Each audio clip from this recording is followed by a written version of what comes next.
Good evening and welcome to tonight's Public Safety Forum. Tonight is the fourth of a series of public safety forums hosted by Madam Mayor Stephanie-Rawlings-Blake.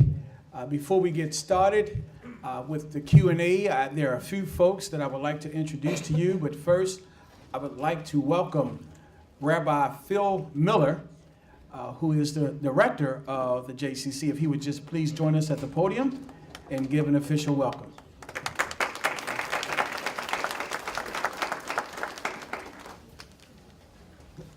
Thanks so much. Good to see everyone here this evening. I'm one of the vice presidents of the Jewish Community Center, and on behalf of the Jewish Community Center, we are very honored and proud to host this gathering this evening.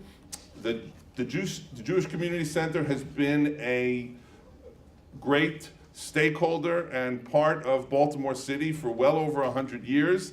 And we've been here at this place in this neighborhood since the late 50s and look to be here for many, many decades to come as a strong part of, thanks Councilwoman, as a strong part of this wonderful community. It is in that spirit of our participation in the community that we were more than happy to host this evening's forum, and we are honored to have our two special guests and everyone else who is here. And if anyone would like to come and visit our JCC or take a tour of our JCC, whether tonight or any other time, we would love to meet you and show you our facility. Thanks again for being here, and again, we are honored to be hosting this evening. Thanks again. Also, I would like to present to you the president of the CRC here in Northwest Baltimore, Miss Ride Out Howard. Please put your hands together and welcome her to the podium. Good evening, everyone. So glad, first off, to see so many of us here that have come out for this event to really work on the safety of our community, our city, and our state. It does cover across. For the Northwest, those of you that don't know, the Northwest District Community Relation Council meets on the fourth Tuesday of every month at the police district. We come together in order to enhance the understanding of working with the police department so that we can communicate citizens to the department to know what's going on in our areas. We also come together because we want to combat the crime, the deterioration, and the unhealthiness that's in our community. Even though we're basically working with the police department to try and help on that aspect, we also want to take into consideration our living conditions. Public safety covers health, environment, housing, any type of problems that you might have. As I said before, we give out information, we take in information, we hold classes so that you can learn directly what to do in your community to help you out. I can be reached at 443-934-1347. Please come out and join us. Thank you. Thank you, Ms. Rideout Howard. Now I would like to present, certainly not introduce to you, but present two people who represent districts in the Northwest Police District. One we call the Dean of the Council, and that is none other than Councilwoman Ricky Spector, and she will be joined to the podium by Councilwoman Sharon Middleton. You will both come to the podium at this time. We call her the baby girl, and it's her birthday, and she's 21 again. Thank you. Now we need a thorn between the roses, Councilman Brandon Scott, he's a native. He comes from this part of town, even though he doesn't represent. Please join us.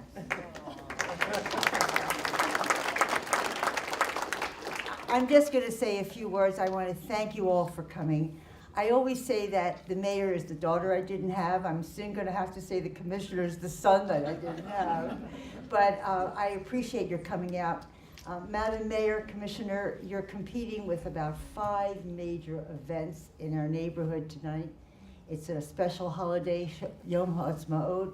So many synagogues are celebrating. And there's a gubernatorial debate over on the west side of our district. But you're number one. You're number one. I give greetings also and thank you for having or using these facilities. I do see that we have some participants from Southern Park Heights, so we definitely hope that that the questions and answers come from and represent both sides of the Park Heights community. It's a growing community, and we all want to continue to work together and live together and play together. Well, who says you can't come home again? I just want to say on behalf of being the Vice Chairman of the Public Safety Committee that the committee fully supports, we know that Councilwoman Middleton is on the committee, but we support your efforts. Even though I don't represent Park Heights anymore, I'm still here. My whole entire family outside of me still live in Park Heights, so I'm here at least once a day. Sometimes I don't go home, but just don't tell the people in my district that. But we just want to say I'm happy to see so many people out here again today. And lastly, Ricky Spector taught me everything I know. Thank you.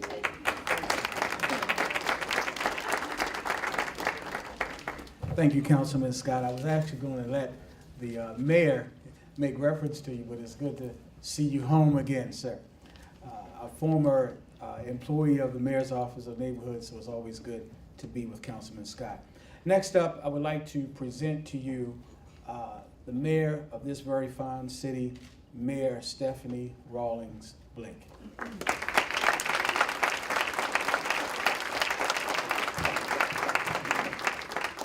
Good evening, everyone. Good evening. It is a pleasure for me to be here with all of you. Thank you. I am fully aware that we are competing against several other events this evening, and I'm very grateful that you've decided to spend some time with me. I want to thank the council representatives for being here.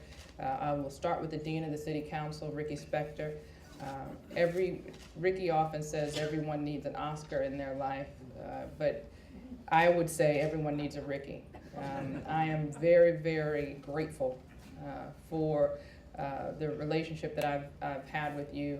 Ricky has been a very loyal supporter and the type of supporter that if you want to be better, you need in your corner, because she'll tell you when you're doing well, and I think any of you who have known her for more than 5 minutes knows that she'll also tell you when you're not.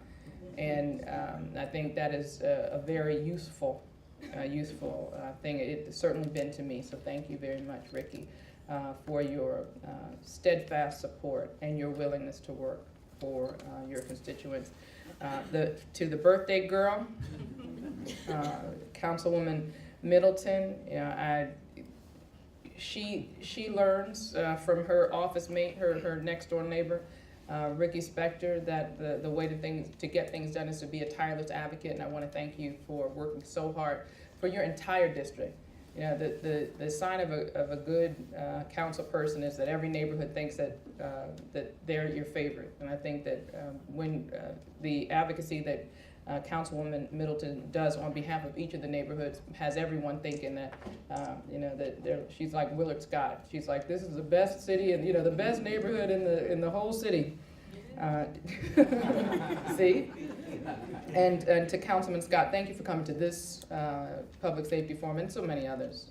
Your commitment to making sure that the council is a full partner in our efforts to make Baltimore safer is much appreciated. So thank you for all of your work. To the CRC president, I was trying to think if you were you're one of the first community members I worked with as a council member. So it's been a long, long, long time since '95.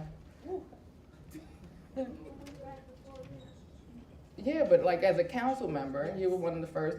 Don't start, Councilman Scott. You know what's funny? He'll find out very shortly, all of you who are over 40, you know, he finally turned 30, and now, you know, he will find that the time between, you know, birth and 30 seems like a lifetime. Between 30 and 40, isn't it? So keep laughing. You're gonna wake up, your knees gonna hurt, your back, you'll feel it. And then I'll say, I told you. So I want to thank your CRC president for being, you know, for as long as I can remember in my public life, being a staunch advocate for this community, and as much as a relentless advocate, you are a committed partner. So thank you for that. And everybody I mentioned who is here. I want to thank Commissioner Batts for being here, and and Chief Ford. Where's my fire chief? Right in the back here. Please stand up so everybody can see you. Chief Niles Ford. I could not be more proud of my fire chief. You know, one of the things that I interviewed for when I interviewed the commissioner and the fire chief is their commitment to the community, and making sure that the community had a place, whether it was in the fire department or the police department. And with respect to Chief Ford, I mean, you're everywhere. You are in neighborhoods all over our city. Make sure that people understand the resources that are available, whether it's, you know, calling 311 for a free smoke detector, or the fire safety checks, or the work that you're doing to make sure that we have what he likes to refer to as a farm team for the fire department, by making sure that we are creating a real pathway from our high schools into the very proud tradition and the proud career of the fire department. I just want to thank you for all of your leadership. All right, so I know my staff is looking at me like, stop talking, because I've used up my time. But I just want to say this is about making sure that we give you an opportunity to discuss our public safety strategy. We want to figure out, you know, what's working, what's not working. I have a strategy that has worked. It's focusing on violent repeat offenders. We know that strategy works. It is how we've been able to significantly reduce the homicide rate. We've been able to significantly reduce violence in the city. I still believe we can do better, and that's why we are having this conversation. And I know that we can do better when we work together with the community. I've been very proud that we have been able to increase the number of information we get from citizens. Last year, the increase was over 300%. And that tells me that just as I heard when I was you know, talking to community members all over the city prior to bringing Commissioner Batts in, that every community, no matter, you know, what part of the city, they want you want to be partners and full partners in making our city safer. And by having these forums, being able to hear from you, being able to get feedback, we can ensure that we are being better partners together. So I want to thank you all for coming out. When we do the question and answer, I'll be able to talk a little bit more about some of the initiatives that we are bringing, but I know that I went over my time, and I just wanted to thank you again for coming out. I look forward to hearing from you.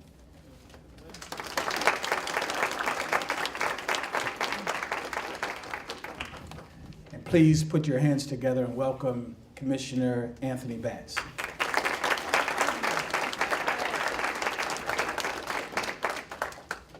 How you guys doing? Wow. That is so weak. How you guys doing? Thank you, Shorty. I appreciate it. Thank you guys for coming out, taking your very valuable time when you could be doing other things. So we're happy that you're here. The mayor said that she didn't want to take up too much time. She's the mayor. She can take as much time as she wants. So I will yield my time to her. Commissioner, very quickly. Yes, sorry, sir. now you know I do Do not I have cut to you come over off. here and speak on that because the TV cameras are Yes, sir. So he knows that's the first. I won't cut you off, but we need to get your audio, so thank you, Can sir. is this okay? Yes, sir. I hate these things. I like to walk around in audiences. This keeps me in one place. Very quickly, one of the things that I am most proud of is my command staff and the police officers and the men and women who work diligently every day at doing their jobs. So I never hesitate to shake hands of my officers when I see them. I don't pass them. When I'm in a restaurant, I don't hesitate to buy them dinner because it's my small way of saying thank you for all the hard work that they do. I have very high standards for this organization. I push it very hard, and the organization is responding. With that, the people get the job done, are the leaders in charge of these districts, which are very tough jobs. They get called at 2 a.m. in the morning, 4 a.m. in the morning. I call them at 9 o'clock at night when they're out at the movies with their families on Saturdays, and they respond. So I like to start by introducing the mayor of this district, Mark Partee. Please give him a round of applause.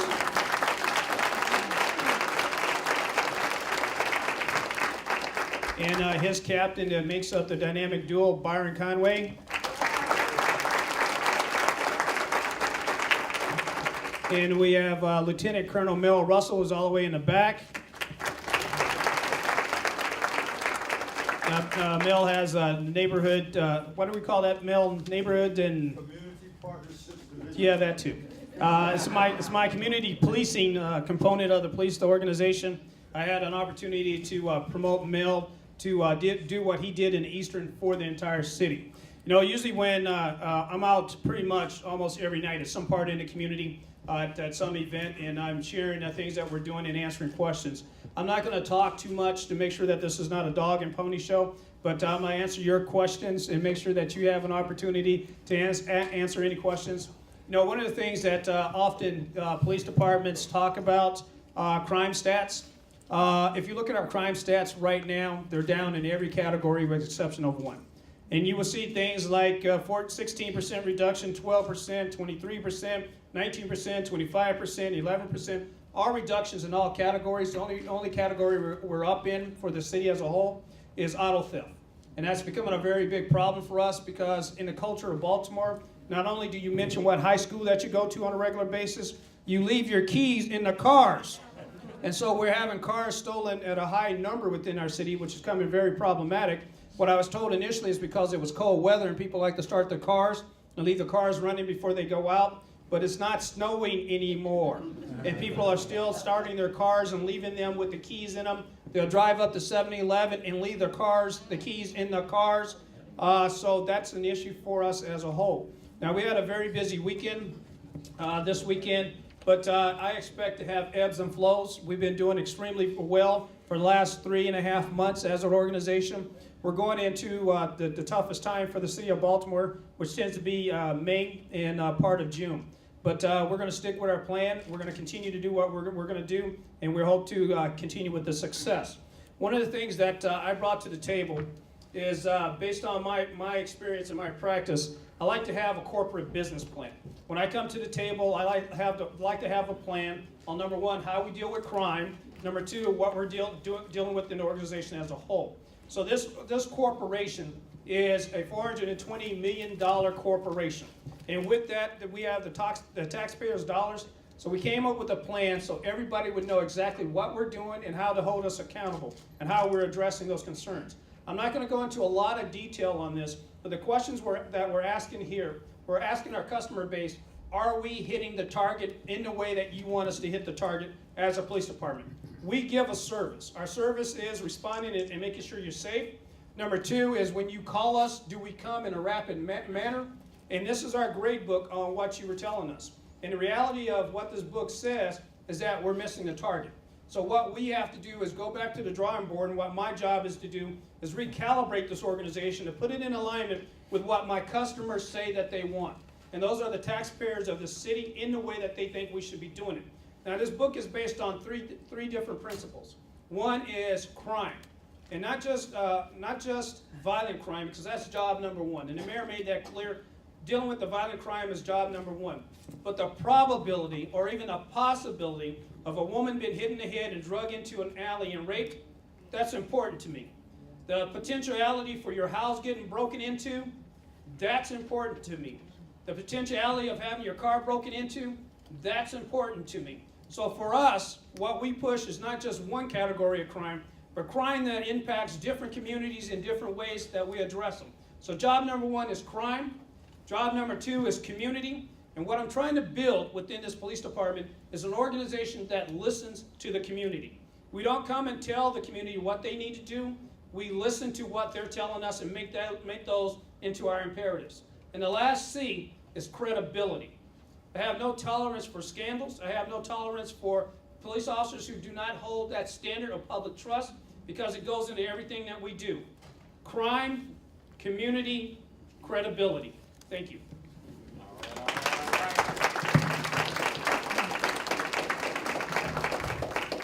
Thank you, Commissioner Batts. So we have with us I believe I just saw Delegate Nathaniel Oakes just come in, Madam Mayor. I just wanted a few of the Baltimore delegation, Senator Lisa Gladden in the back. We have a few folks. We have some seats, by the way, for folks who are standing.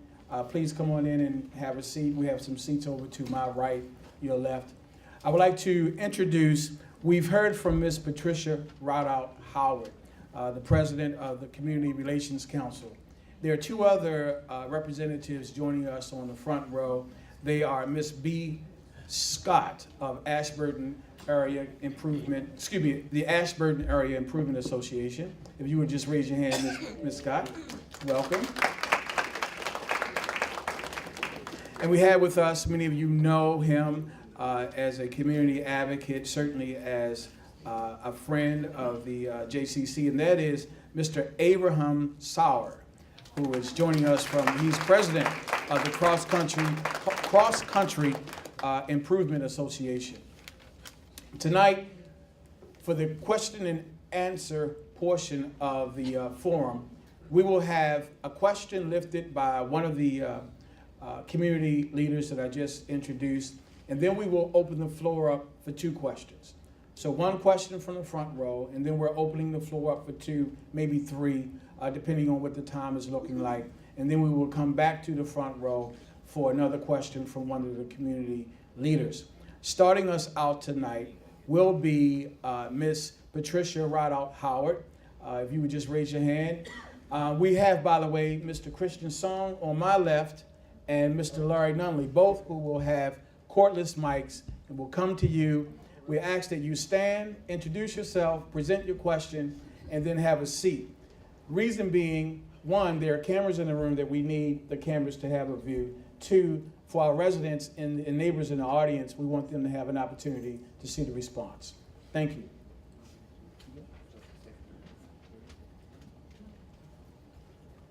Patricia Rawlings-Howard, CRC, and the first question is, what are your plans for younger children to stay off the street?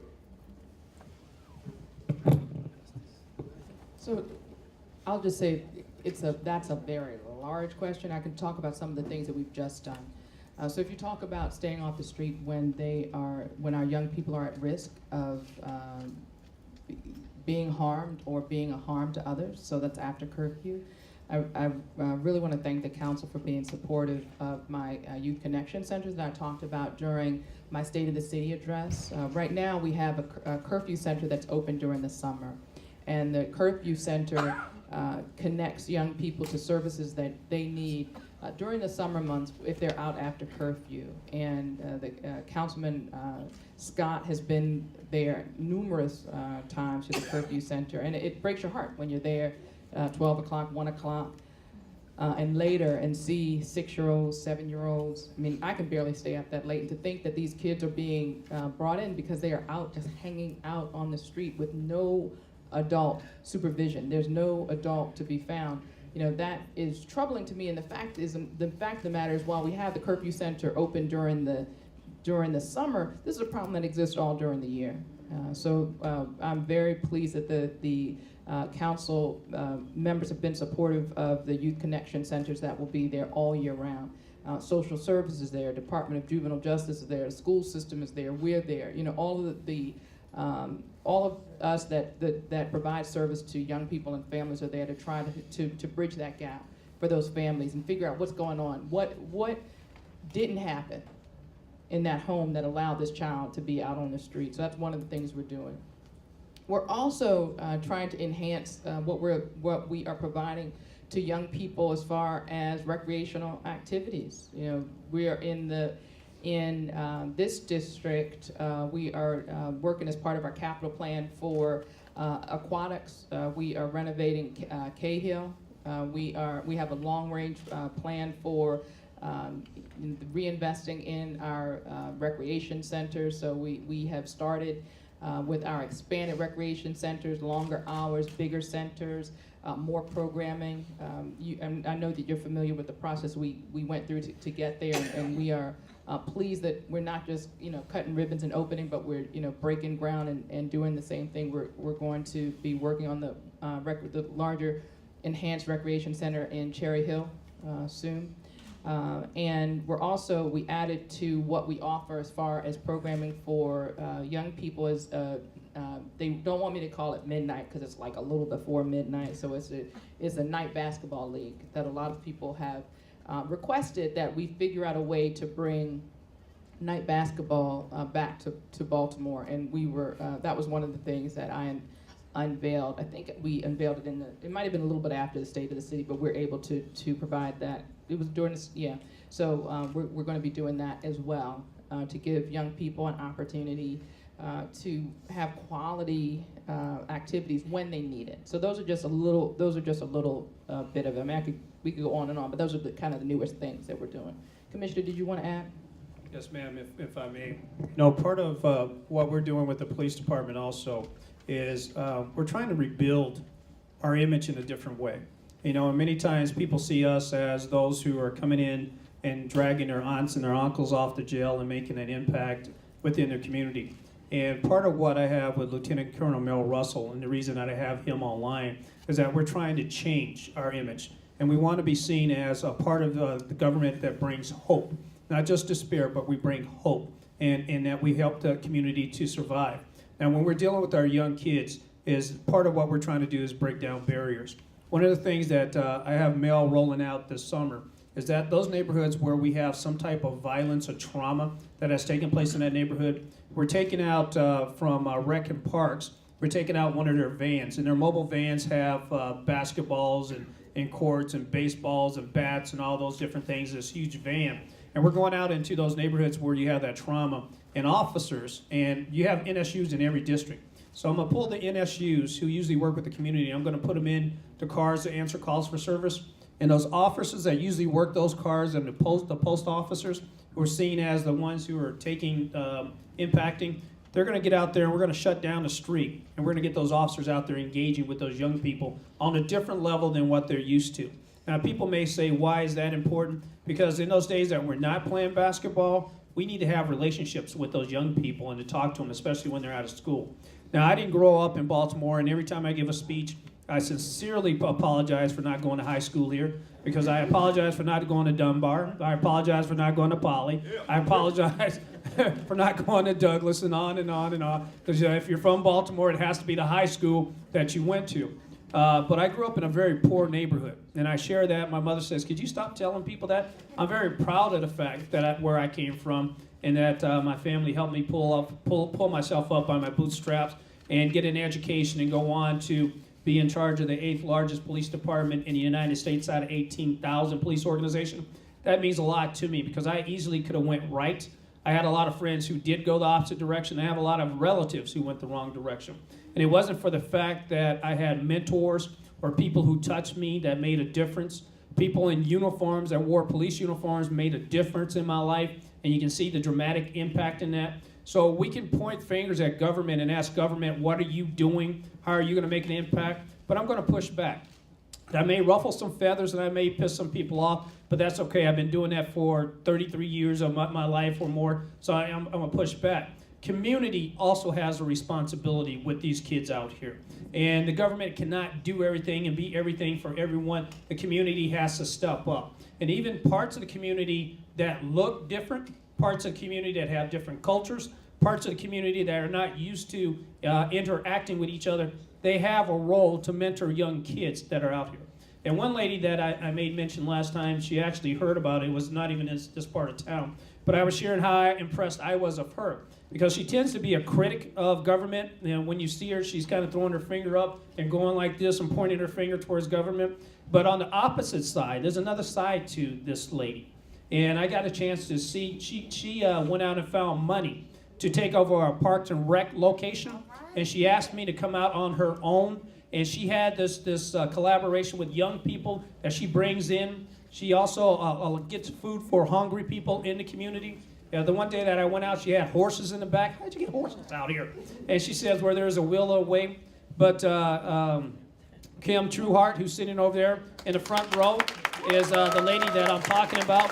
And she and I told her, I just had to give her a hug, and I had to tell her, she puts her money where her mouth is. It's not just government having to solve the problems. That's someone of the community taking this on and grabbing it by the throat and saying, I'm going to make a difference. Now, some of you may not be able to do all of that, and you may not make that happen. Some of you may not even feel comfortable talking to teenagers who may be hanging out here on these street corners from time to time.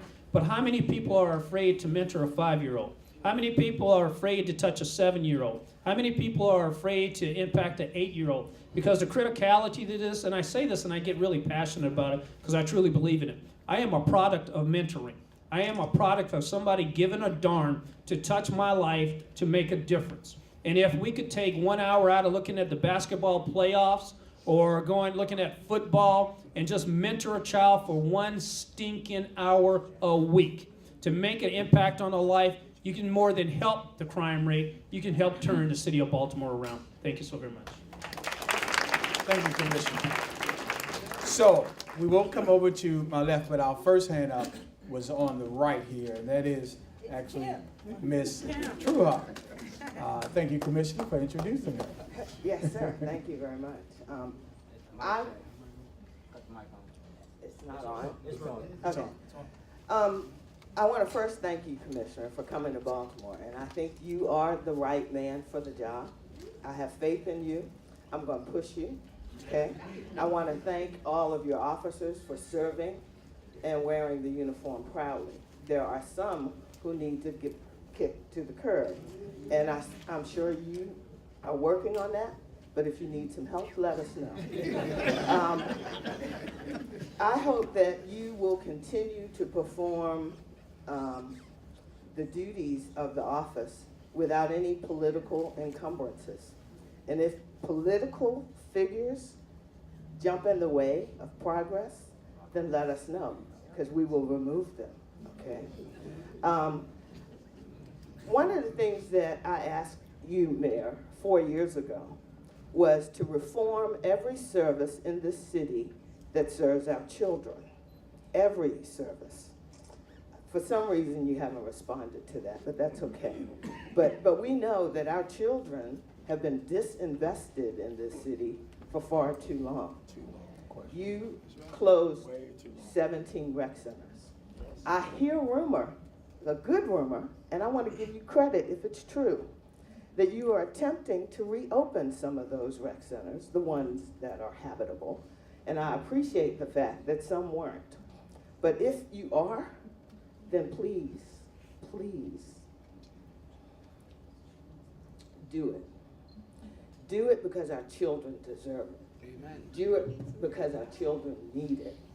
And if you need somebody to partner with, come see me. If you need somebody to help you run those rec centers, come see me. I don't know how to say this, but our children deserve so much more. You cannot sit there and not understand that they have been disinvested in. They have been marginalized. Do more. You have to do more. If you can't, leave the job. We will help you leave the job. We'll find you a new job. But you cannot sit in that job and keep ignoring our children. The rec centers are the place where they can be loved. The rec center is the place where we will love them. If you need help opening those rec centers, I got help for you.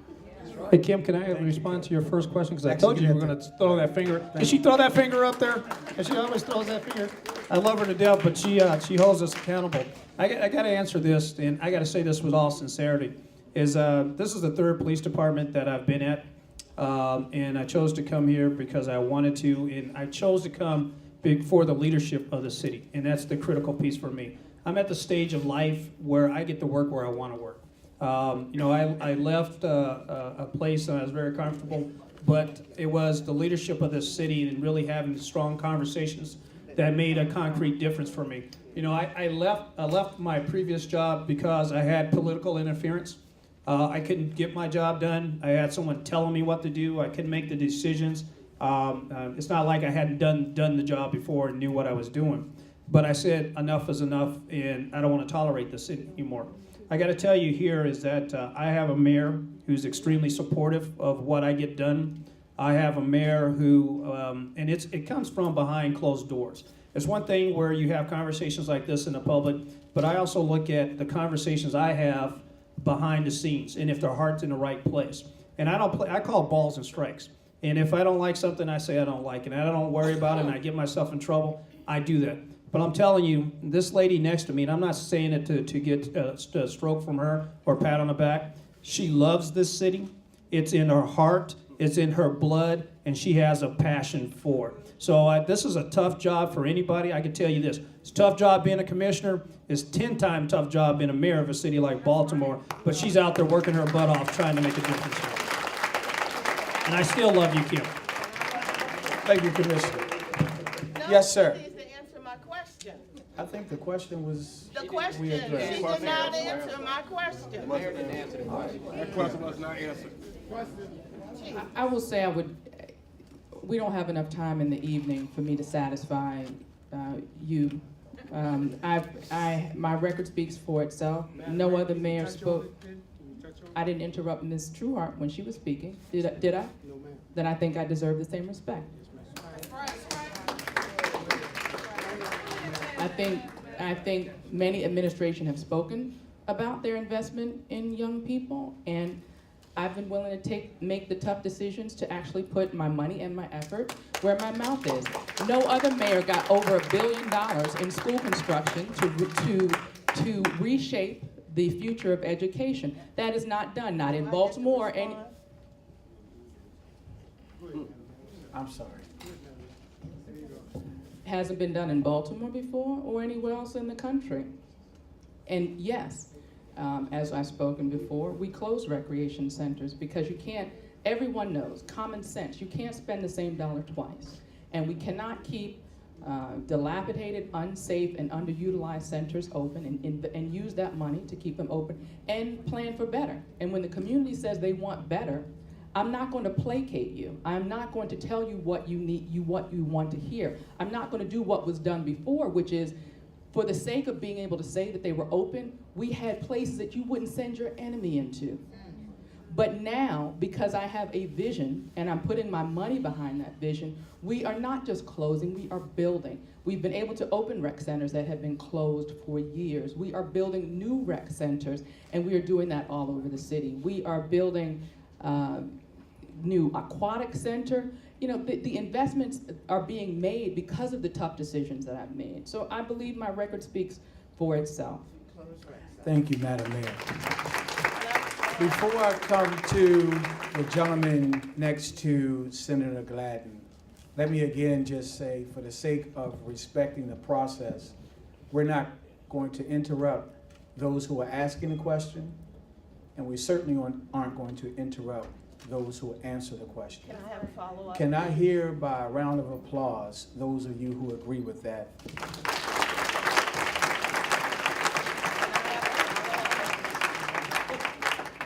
Ms. Trueheart, I'm gonna let the gentleman next to Senator Gladden ask his question.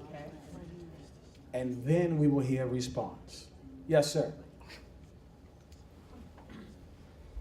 It's my pleasure and privilege to introduce one of my favorite constituents, co-constituents in the city, Senator Lisa Gladden. Okay, I have a question to the mayor or to the commissioner of the police. What's your strategy for making the police department local? And because I would say, if I had to, first off, I live around the neighborhood. I live here. And I remember when I was a child, police officers lived next door to me, or they lived up the street from me. But now, police officers live in Pennsylvania. They live all outside of Baltimore City. And the thing is, if we are engaged and committed to making the city safer, make the police officers live here. Make them live here. And so, while it's a purely constituent question that I have to both of you, what's your strategy for making sure the officers are local? Because, Commissioner, I went to Western High School. That's Yay Western. And quite frankly, Delegate Oaks, he graduated from Emerson. So we're all local here. And I just think when you have strangers policing your community, it's like foreign occupation. And I just don't think it's right for Baltimore City, and I don't think it's right for our community. I agree.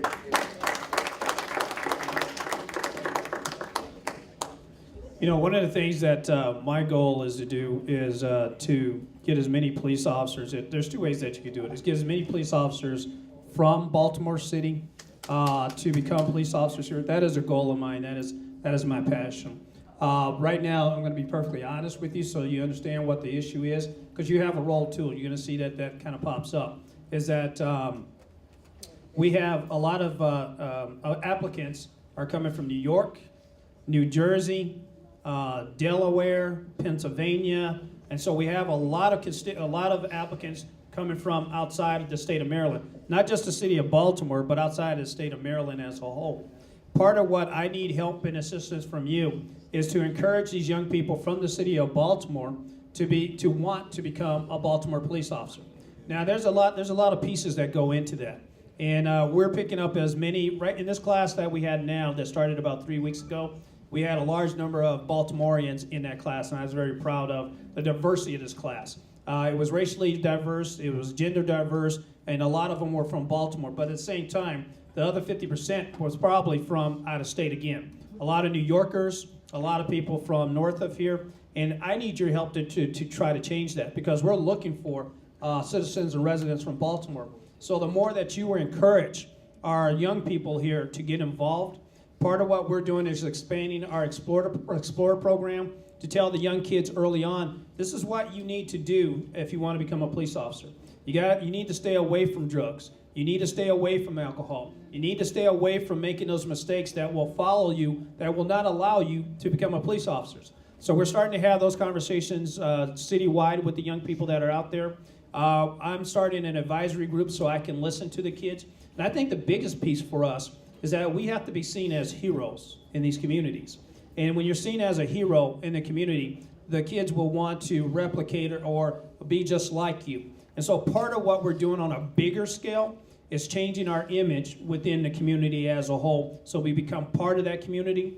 With the officers that are already here, we're trying to get them out of the cars and into walking beats on a regular basis so they get to touch. What I hear from residents all the time is, when I was a kid, this officer used to walk the beat, and I used to see him all the time. I hear that. I'm paying attention to that. And in every way that we're doing is getting those officers out of the street, so we make the contact with that community, so those young kids see us in the things that we're doing. I'll tell you a little quick story, if I may, Madam Mayor, if I don't take too much time. And then also, we're looking at doing a housing allowance, working with the kids to get the young officers to buy in the city of Baltimore too. So we're doing it on that end. But I'm gonna tell you a story that sticks out to me consistently. I was doing a thing in the Western, just down the street, and a news camera was interviewing me. And as they were interviewing me, there was little girls in the back. They were playing, just doing things that babies are doing out there. So at the conclusion, I just wanted to say hi to them. So myself and a couple of my guys go over and say hi to the little ones. They're probably about 3 years old, 4 years old. And so the first thing the little girl says, little girl number one says, "Are you gonna shoot me?" And the other little girl says, and I'm not making this up, the other little girl says, "Are you taking me to jail?" So these are babies who are 3 and 4 years old, and their personification of a police officer is someone who's bringing some pain to the community. And what I said to them is, "Sweetie, all I want to do is give you a hug." I said, what I want you to walk away with is knowing that we're here to help, and we're not here to make a negative impact. So as we go forward to bring more police officers here, what we have to do, and the community has a role in that too, is how we show that we have very good police officers here. Now, the officers who don't do well, then I address that, and I'll hold them accountable. But for the police officers who care, the police officers who give money out of their pocket, the police officers who want to make a difference in a very positive way, then they're trying to go in that direction. So that will help. When our image turns around, when we become a part of the community, those numbers will come from the city of Baltimore for people to get involved. But I also need you to just tell people, and I just got this, and I'll shut up. I'm just passionate about this. I had a grizzled veteran just on Thursday, a grizzled veteran, been here about 25 years, and he says, Commissioner, for the first time in 15 years, I feel inspired. You know why that's critical? Because the majority of people come to an organization where the employees say this is a good place to work. And when you have a grizzled veteran who stands up and says, we're going in the right direction, we're connecting with the community, we're getting the right tools to do the job here in the police department, that's when our numbers from Baltimore will go up. Thank you so much. Thank you very much, Mr. I would say to add to that a few things. Senator Gladden, I think in a perfect world, every person that worked for the city would live in the city. I mean, how much would our tax base be increased if that were the case? But I do know with respect to public safety employees, public safety workers, you know, it is, we cannot require residency. I think Pittsburgh just lost a lawsuit over residency requirement. So what do we do in response to that?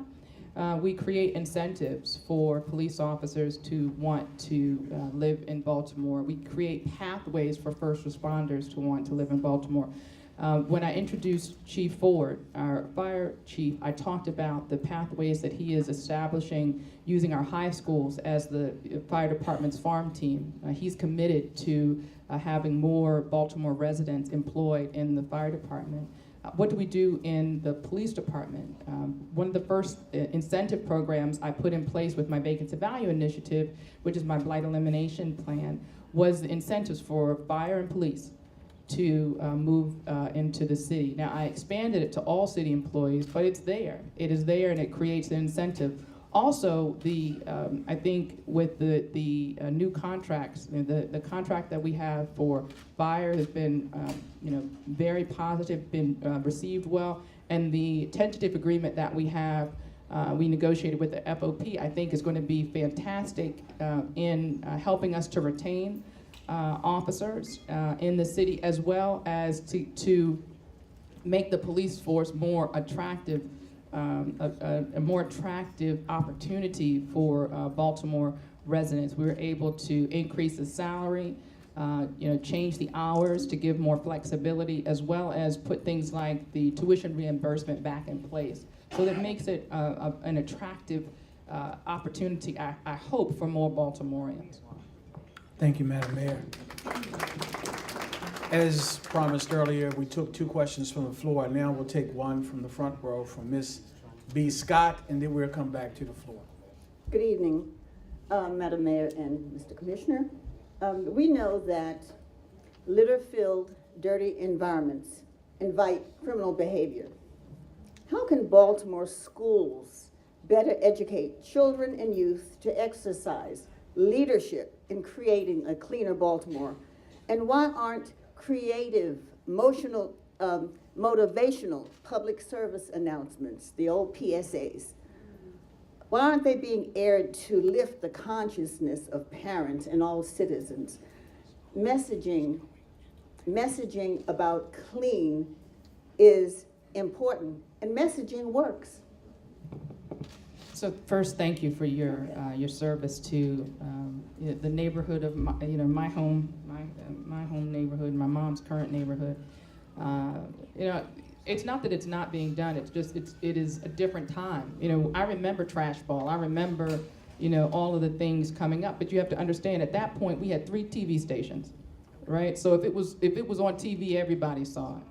But we have a whole different landscape out there now. So yes, we have PSAs. We also have it on, we have our Clean Up Baltimore campaign that we have is on. We have PSAs, we have the the things on the internet, on the website for DPW. I know the school system has efforts about being good stewards for being good stewards of our planet, because my daughter comes home from school talking about, turn off the water when you're brushing your teeth, and do this and do that, all of the different things that I know that she is learning from school about being good stewards. So we know that those things are out there. It's just a little bit more difficult to penetrate the culture in the same way.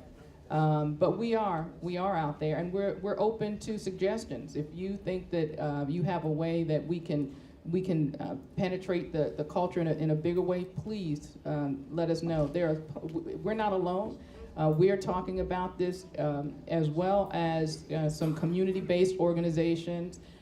There's a Zero Litter Baltimore campaign that is out there. Councilman Mosby has a trash campaign, and there's a lot that's out there. I just think it's going to continue to take more, because while I think some of our kids are interested in keeping the city clean, they're unfortunately going home to parents who throw the McDonald's wrappers and everything else, the chicken boxes and everything else out in the street when they leave. And we also have to be aware in this district in particular about the illegal dumping, and it is a very pervasive problem. And Councilman Spector, we've had the problem when it was the multi-member district, and I know Councilwoman Middleton can attest. It's the frustration goes on and on and on, and people act as if it's Martians coming down throwing trash. It's us. It's our neighbors, and we have to do better, making sure that we have eyes on the street. We do have some illegal dumping cameras that are being helpful, but all of that to say, we are out there. I think, part of what this is about getting feedback on how we can work better together. If you think that there's a way that we can get that message out there, and if the campaign that we have does not inspire sufficiently, we're open to others. Thank you. Before we go to our next question, I would like to say that those of you who have surveys in your hand, suggestion like the one that was just made, that's a good opportunity for you to write down a suggestion you may have, and there's a box downstairs at the same table that you signed up or received that survey. If you could just return a survey in that box. Next question. Yes, sir. Introduce yourself and pose your question. My name is Nathan Wilner. I first want to just start by thanking the mayor for the job she's doing. It's a difficult job, and we are really, really lucky to have you. The one thing that our community really notices is that you love this city as much as we do. So thank you so much for everything you do for our community. I especially want to thank you for bringing Commissioner Batts to this city.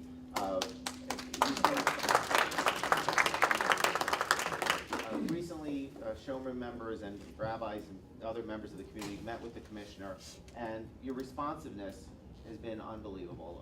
Just the compassion you have for crime victims and the situations that we brought to your attention, and the response has just been overwhelming. So we just really want to thank you. We want to thank the major and the captain for the work they do in the Northwest. It doesn't go unnoticed. Similar to what you said, this is for the first time in a while, we're really feeling the progress.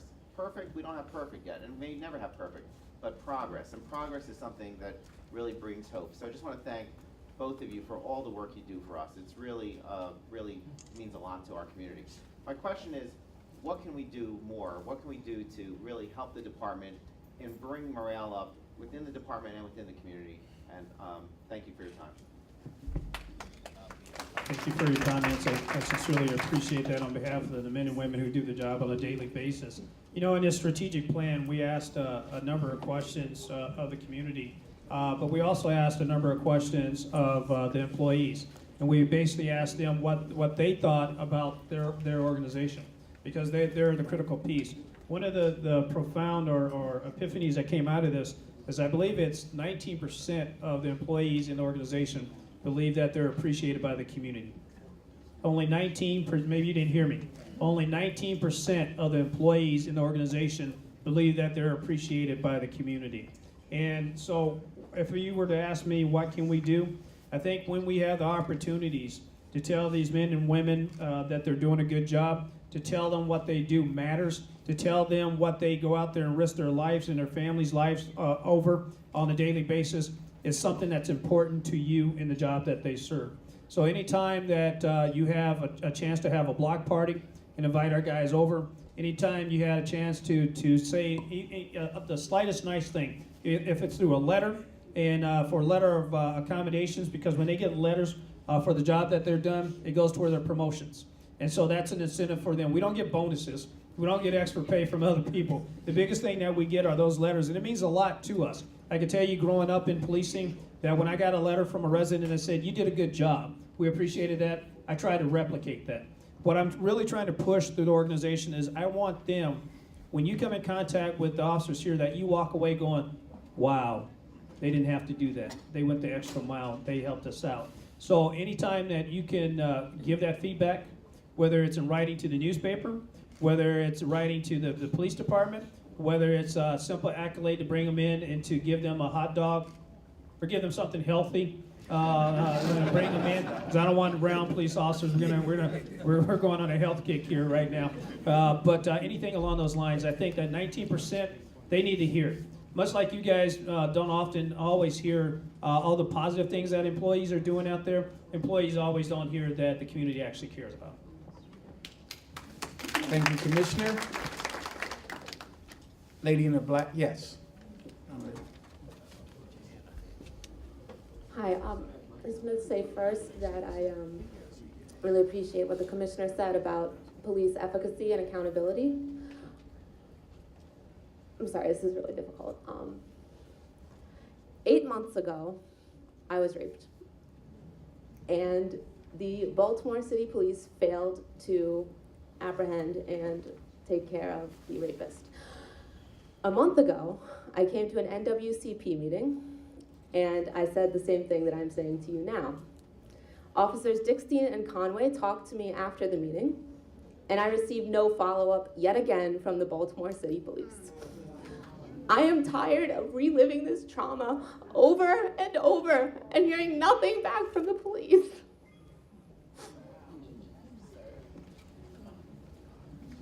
I am sorry that you have been a victim of any trauma within this city. It's unacceptable that we haven't responded as an organization. What I do guarantee you is right now, Jeremy, if you would make sure that you make contact, what I do not want to hear in the next meeting is that we did not follow up and that we did not make contact. So I personally will follow up in the morning to make sure that we reach out and that we make contact with you. So I give you my word that that will happen. Sir, before we go to the next question, and the next person, gentleman on the front here. If there are any other people who are here, there are members of the commissioner's staff, members of his command, other officers that are outside of this room. If you would like, and sir, certainly by your direction, would like to meet with an officer off of the camera, out of sight of other neighbors, certainly you can, there are officers posted at both of the exit signs. You can certainly do so. I would like to ask that we just put our hands together and give her a round of applause for her courage.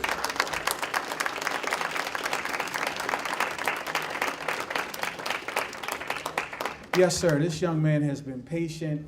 I've seen him at several public safety forums. He's always sitting next to a gentleman we refer to as Shorty. Where's the microphone? Yes. And we're just asking that, here's your opportunity to pose your question. Thank you, sir. Thanks, I appreciate that. Uh-huh. Hi, everyone. My name is Leo Zimmerman. As a resident of Baltimore and as a human being, I am deeply concerned about acts of wrongful imprisonment and acts of senseless brutality committed by this police department against people in Baltimore. I am a member of a group called the Public Safety Collective that is focused on policing the police and talking about stories of people who have been affected by police brutality and police violence. I would like to gently remind, or maybe not gently, so gently remind the mayor and the police commissioner of the letter our group gave them on April 10th, asking for more information about people who have been victimized by the police. We want to know a list of people who have been killed as a result of police actions. Even if all this leads to is further discussion, the public deserves to know more names like Maurice Donald Johnson and George Booker Wells III and Anthony Anderson and Tyrone West, people who have been killed as a result of unnecessary, brutal, senseless police violence. And my question to each of you, because I've heard you speak on this issue before, my question to each of you is, what are you personally doing to address serial killers like Jorge Ruiz and Nicholas David Chapman, who remain in action in the Baltimore Police Department? Serial killers in the police department. Every time I hear you speak about this, you refer to other parts of the process. There was no prosecution, there was no... I don't care about that. I want to know what you are doing personally to address these people who are committing serial acts of violence and killing against people in Baltimore. Thank you, Mr. Zimmerman. Thanks. Appreciate it.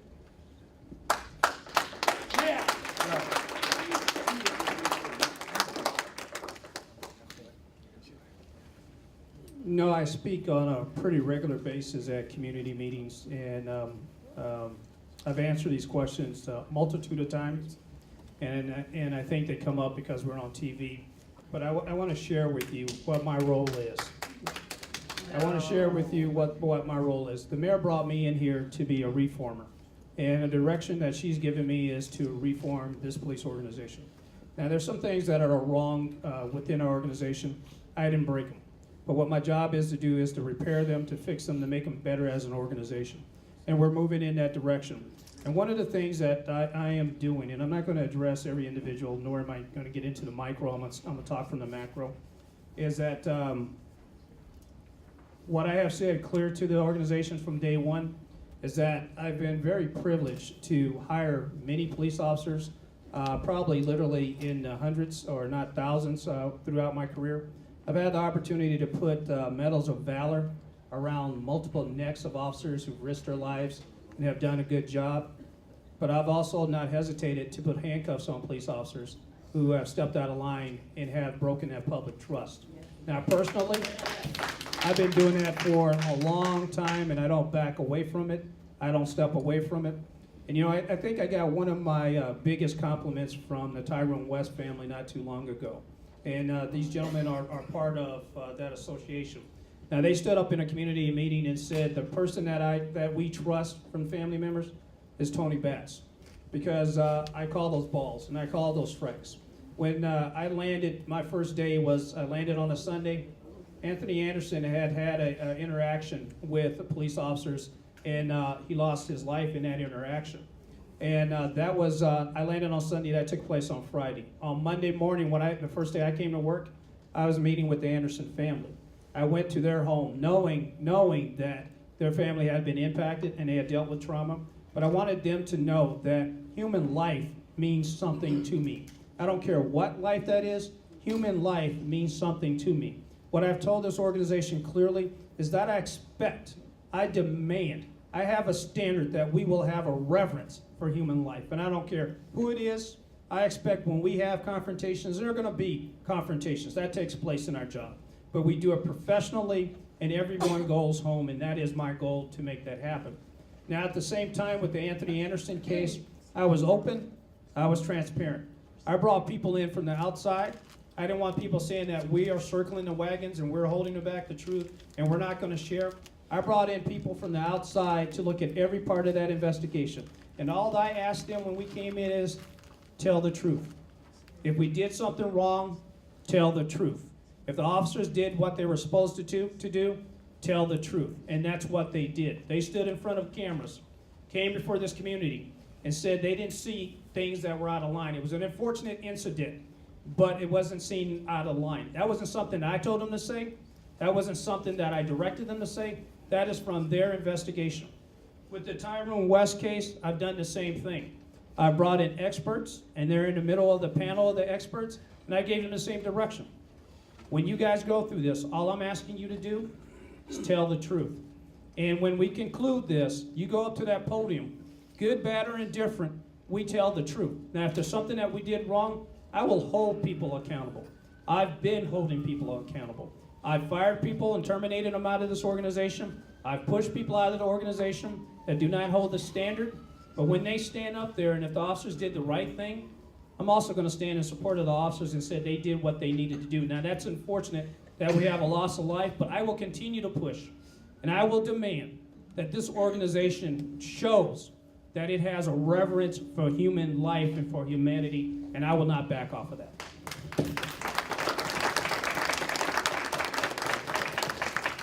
I want to add to that, part of the conversation that the commissioner knows that I had with him when I brought him on, which was that when I spoke to community leaders, and some of them were from the Northwest community, as I was preparing to interview for the police commissioner, I made it abundantly clear that we will not be a substantially safer city if we don't do it in partnership with the community. I heard from everyone in the city, and it didn't matter what color, what religion, how much money they were making, what the zip code was. Everyone said the same thing, that we want to work in partnership. I heard very clearly from some members of the community that they were exhausted of feeling like they were the enemy and feeling like they were under siege in their own communities. And I know very clearly, I think everybody knows, that I cannot have a handout in partnership with community members who feel like they're under siege. It just doesn't work like that. And that was one of the things that I made very clear with the commissioner as we were interviewing, and something that I talk about when I speak at graduation for new officers. You know, I try to impart to them the same lessons that I was taught growing up, that you treat people the way that you want to be treated. That I remember my mom talking to an employee that she thought was being disrespectful to someone, and she told him very clearly, she said, when you go home tonight, you're going to be able to put food on the table for your family. When you go home, it's at a home that you paid for the rent or the mortgage with the paycheck that person provided for you. You know, you have to treat people with respect. That's how I was taught. That's why I try my hardest every single day to treat everyone with respect, to not ascribe motives or ill to malice just because I disagree with someone. You have to find ways that we can have the respect and raise the level of civility, because we're all in this together.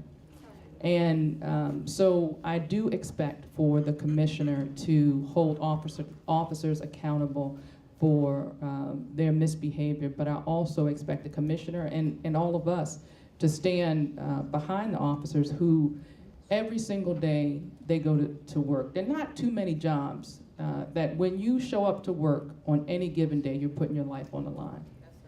And I expect us all to thank you. But it's for them. It's a far too often a thankless job. It is a job at high risk, but it's a job that each and every one of us depend on having people who are willing to do that, so we can all be safe. So it's a two-way street as far as respect, and I expect and implore the police officers to really raise the level of relationship with the community. That's part of the ceasefire model. Another thing I talked about in my State of the City address was the ceasefire initiative that I was bringing into Baltimore City. It's a very community-based focus, again, focused on the most violent offenders, and it deals with group violence. And using that ceasefire initiative that has shown promise in so many cities, I know that with the community's support, the progress that we've seen in reducing violence will continue, and we can, I believe, shake loose the violent history that we have in the city and make a way for a safer Baltimore. Thank you, Madam Mayor.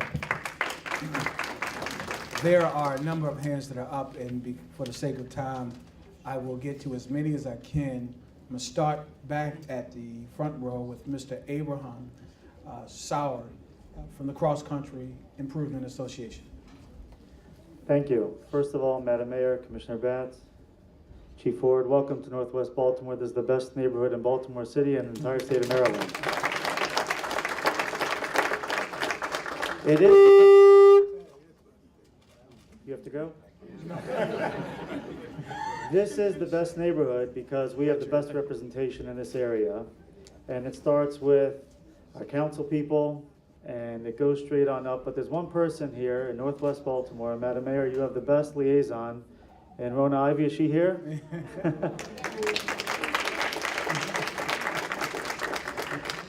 We have a little bit of an inferiority complex, though, here in Northwest Baltimore. And that is because, thanks to Major and the captain and others here, we don't necessarily have the same issues, problems, or I guess you'd say the crime that you have in other parts of the city. And because of that, our concern is that we're not, quote unquote, overlooked. And we have special needs. And you talk about numbers, and it's been said, and by the way, I want to thank you. This is the most passionate meeting I've ever been to, and you couldn't pay me enough to sit up there, seriously. But numbers are important, and the one number that's most important is number one. And number one is that person that had whatever crime it was. It could be that piece of paper that was thrown on their yard. To them, that's everything. They don't think about the murders at that time that are going on. And it's those small little crimes that make a big, big difference. We saw New York had a model like that also. And we'd like to see or know a plan for this neighborhood specifically, not just the gefilte fish, but Commissioner evidently is fond of gefilte fish. So am I. Yes, it was in the same house, actually. But again, we'd like to see something as relates to just Northwest Baltimore, something that we ensure we're not being overlooked, whether it be a quicker response or tracking of crime or something of that sort. If you could address that, I'd appreciate it. Thank you. So before the commissioner starts, one of the things that I was pleased that we were able to do with the tentative agreement I spoke about with the new contract is it allows the commissioner the flexibility that he needs to be able to have more officers when we need them so they can do proactive policing. I heard it consistently that it doesn't matter where I go, people say that they want to see more police officers on the street. What I interpret that is they want to see more patrol officers, not just rushing to the next call, but that are able to build the relationships that we want to have, that we've been talking about. So that the new contract will give the commissioner the flexibility to give officers to reduce the percentage of time they spend just responding to 911 and give them an opportunity to get out of their cars, which we expect them to do, and to build the relationships and to do exactly what you're just talking about, Commissioner. You know, one of the things in this strategic planning, and you'll hear me go back to this all the time because this is my Bible. This is what you hold me accountable for. This is where I'm going. Every time we test an organization, you want to become a police officer, we test off of this, sergeant, lieutenant, captain, this is what we test off, this is the Bible. And the reason I bring that up is the number one issue that the citizens said that they want us to focus on is violent crime. And it goes with number 3, which is gang violence. So violent crime and gang violence. Number 2, 911 response. That's the second thing from all residents within this community. And as I have come to the Northwest and I've been at recent meetings with the rabbis and other community meetings, is that's something that we're going to have to improve on and that we're going to have to work. The 911, when you pick up that phone and say, I want a police officer, you deserve to get a police officer there. So from the city response position, we're going to start working on that and put things in place. We're going to look at districts to make sure that we have enough officers there, that we deploy them in the right way. And the mayor is absolutely right. I've never been in a job, and I've shared with you that I've been in a couple of police departments. I've never been in a job where, as the commissioner or chief of police, that I didn't have the ability to move people around. And here in Baltimore, the deployment was based in a FOP contract. So the contract told me when I could put police officers, at what time I could put them. And the mayor and city government has been very strong about getting that ability back to us, which gets more officers on the street. When we get more officers on the street at the time that crimes are necessary, we're able to be more proactive. And then I turn that over to the majors who are the chiefs of police of their districts to kind of push forward with that. So I'm not deferring your question, but what I expect from because what I'm doing is I'm building future commissioners. And the commissioner that we have right now in charge of Northwest District is Mark Partee, so I'm going to bring him up to have him answer that question. So good evening, everyone. As the commissioner said, I am Major Mark Partee of the Northwest District. So to speak on your point in terms of response times, what we put in place in terms of response times is a constant overview of what we're doing, how long it's taking our officers to get there, what they're doing when they get there, and the way that we're doing that is we're making these supervisors responsible and accountable for what their officers are doing. No longer do the sergeants sit in the station and just bark out orders. They're out there. The captain and myself are out there. So the level of accountability that we're putting in place in the Northwest District is second to none. I like to say that we run harder, we push further, and we do a better job than anybody in the city. And I say that because it's my district and I'm kind of partial, but that's what we do in the Northwest District. So in essence, what I'm trying to do is to get the officers to feel the same passion that the captain and I feel, to be more invested in the community. And when they hear that call, not to say, well, I'll get there in a second. No, you get there when the call is dispatched. And this guy right here is on these guys, making them work harder than I've ever seen anybody make them work. So the team that we're putting out there on the streets is gonna be the most streamlined and efficient team that I can put together. You know, the other thing that I was talking about earlier is making sure that we just don't look at two categories of crime. We look at all crimes because different neighborhoods are impacted by different things. One of the things that's popping up in my mind as the mayor and I go around in the city that keeps popping up is illegal dumping. That doesn't seem like that's a major issue, but when you hear every audience that we go to, that's a major issue within our community. So the question becomes, how do we play in that? So part of what we have to start doing, and I'm gonna start asking questions, is how do we come up with initiatives that we start looking for people who are doing illegal dumping? I believe the delegates have pushed through a law just recently that causes points on your driver's license if you're caught illegal dumping. So applaud them for the good job that they did on that. Job well done. And the reason that I bring that is that we're trying to build an organization that customizes policing based on the community. And this community is totally different than any other community, and so we have to respond to the issues here in a very unique way, in a customized way to pleasure this part of the city, and we will continue to push that direction. Okay, so for the sake of time, I'm probably going to, many of you were friends when I came in. I think I'm gonna make a few enemies, but I will try because it is now 8:38. 8:40. There's a young lady that Larry is standing with that I'm gonna definitely get to you. And there's a gentleman here where Christian is, so I'm gonna definitely get to him. So, ma'am, yes, where Larry is, and I'm gonna ask you to ask your question, and then I'm gonna have the gentleman here with Christian ask his question, and we will have both questions answered. And then I'll come to the lady in the purple and make as many as I can in the next 15 seconds. I'm kidding. Thank you. You have a lady, right? And it's nice to see both of you, and thank you for your hard work first.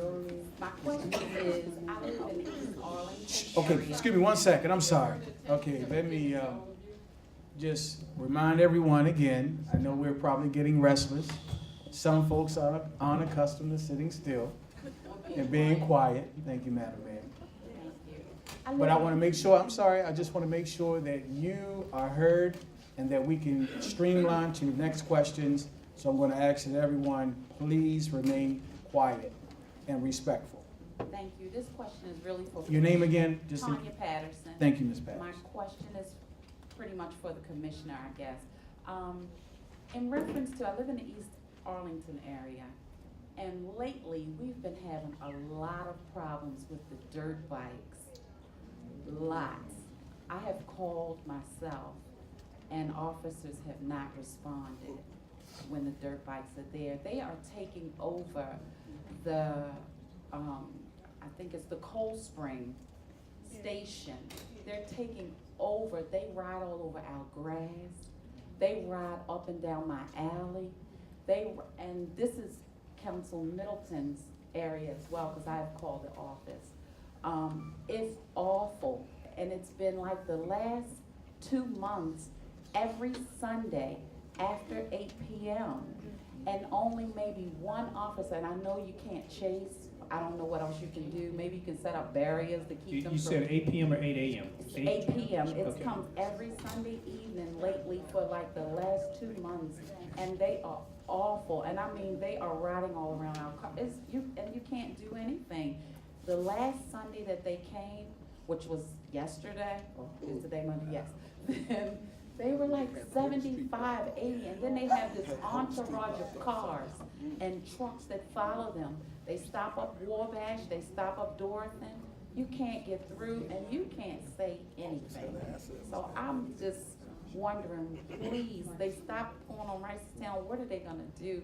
How can we be helped?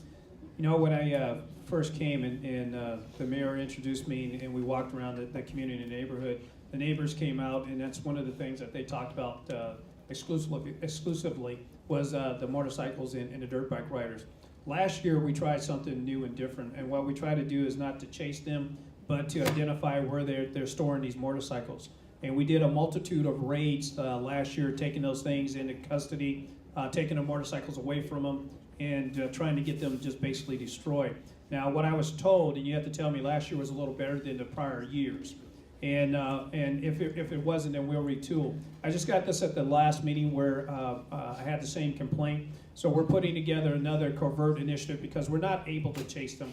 So we chase these young teenagers or young kids or underage kids on these motorcycles. They run into a car and kill themselves, and we have the liability. So we have to be creative. And there's a couple different ways that we can go at this thing. We're going to do the covert part where we're going to find out where they're storing these motorcycles. We're going to do search warrants. We're going to take them into custody. Whoever's organizing these things in social media, we're going to look at a different way of how they're starting to talk to each other in the conspiracy to bring people together and work with the state's attorney to see if we can address it that way. And then there's another creative part. And I don't know if we're able to even make this happen. If we can take that creative energy from these young people and use it in a positive way. The problem, and I had to deal with this similar type, it was cars someplace else that I addressed. But what we talked about is maybe identifying a place where they can use the motorcycles in the proper way, use safety tools away from the middle of the street. But the problem with that is that nobody wants to take on that insurance liability.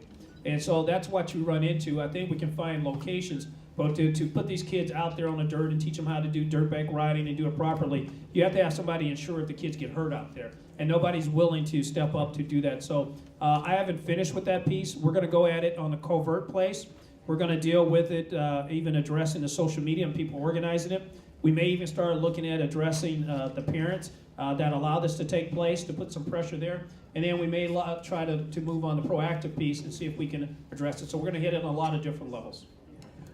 Okay, yes, sir. Next to Christian, just 1 second. 1 second, everyone, before we go on. Oh, I'm sorry, I didn't cut you off, Madam. I mean, I don't need to add to it. We're on the same page. The problem with and we've looked into this. Councilwoman Spector looked into it. I know Middleton and I know Scott about the having a potential place. The issue in Baltimore is it's not that there's not a space to do it. It's that it's not the issue is riding to the street. And once you establish a place in the city where they can ride, anybody you see on the street is riding to that spot, right? And so that's then that becomes the challenge. I've been taking a look. One of the things that we did that I talked about in the State of the City address was significantly increasing the reward money for anybody that turns in someone that has an illegal gun, a working illegal gun. One of the things that I'm thinking about as, some of the ideas we try to take something out of every one of these meetings. So maybe it is increasing the reward money that's available for people who turn in someone with a dirt bike. They're going somewhere. They're not dropping out of the sky on Sunday at 8:30. They're coming from somewhere, and they're coming from homes in Baltimore. And if we're seeing it and not saying something, then we're all responsible for it. So I'm going to continue to look for ways to create the incentives for people to turn them in. Okay, I'm going to ask that, because there are many hands, and there are folks that are, I'm sorry. off primarily non-white people with his Under Armour? Can we approach him and maybe get him to donate a little money so that these kids have a place to ride instead of always having to punish? Can we get some of these folks at the very top, the 1%, to see it in their hearts to donate to help these kids have something to do? Because obviously government doesn't have the money. I don't know what's happening to all of it. Thank but you. I mean, come on. So, as I said to the commissioner earlier, unfortunately, unless you have a microphone, your audio does not go to the camera. So I'm going to go to Christian Song, liaison of the Central District, who has a question from the gentleman sitting next to him. Yes, sir. Yes, my name is Dixon. I'm with the Park Heights Community Council. I have one question for the commissioner and one question for the mayor. Commissioner Batts, I'm wondering why the police, I live in the Park Heights area, just below Pimlico Racetrack, which is a heavy drug trafficking area. But I wonder why the police doesn't use all of its tools in fighting against drug trafficking, namely surveillance, either through cameras or some other means. Why you don't use undercover police agents to make drug buys and make arrests? Why don't you use drug sniffing dogs? Because they hide the drugs in vacant houses, grasses, and so forth. And I just want to get some feedback from you as to how would you use your tools, all your tools, to combat this problem. Your question. Yes, sir. Please go with the question with Mayor. Yes, sir. Mayor, yes.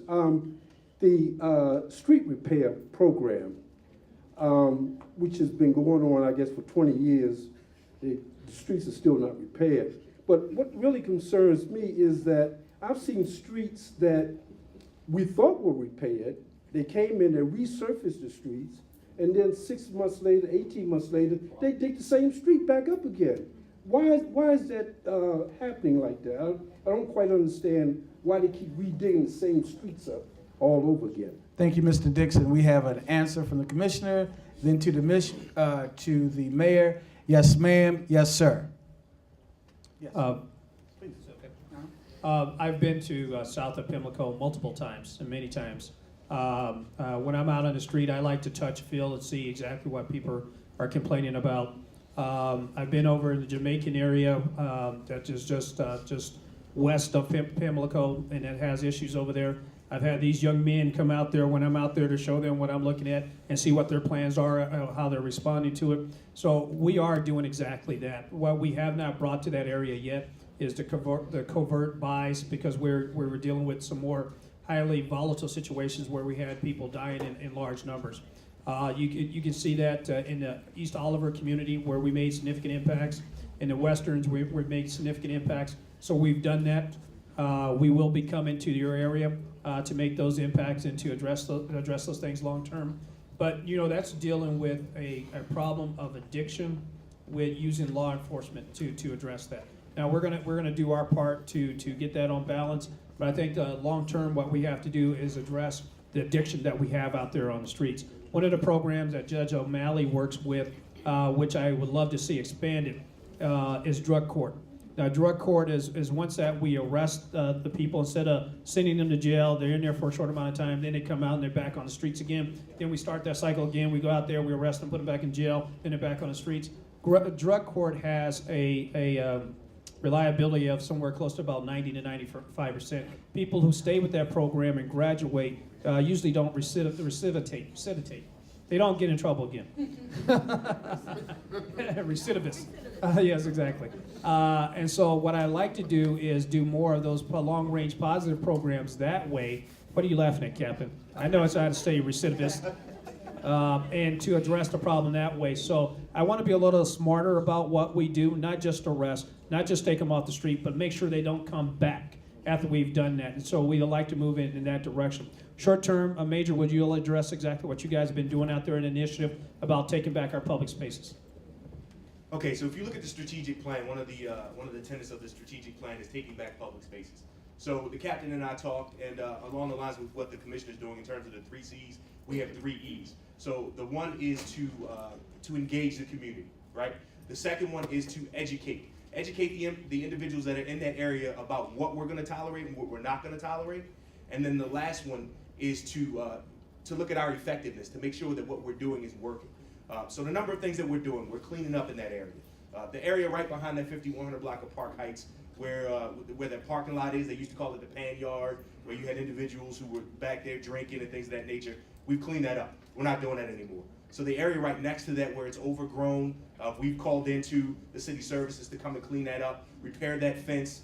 The vacant houses that are around there, we want those boarded up and something done with them later on. So the whole idea of taking back that 5100 block of Park Heights is extremely important to us. I was talking to the captain earlier. I can remember back when my grandfather took me to Cinderella's to get my first pair of Nikes, right? The white ones with the red swoop on them. So I'm trying to get us to that point where people feel comfortable to do that again, and little kids, when they grow up, they can have that memory of going to the 5100 block of Park Heights and buying there, buying local, and not having to travel a long way to get groceries and things of that nature. So I don't want to get us back to where we were. I want to get us past where we were to a point where we're all comfortable, and that becomes a viable part of the community again. And the liquor stores and things of that nature are not the mainstay in the area, but viable places where we can do business. Thank you, Major.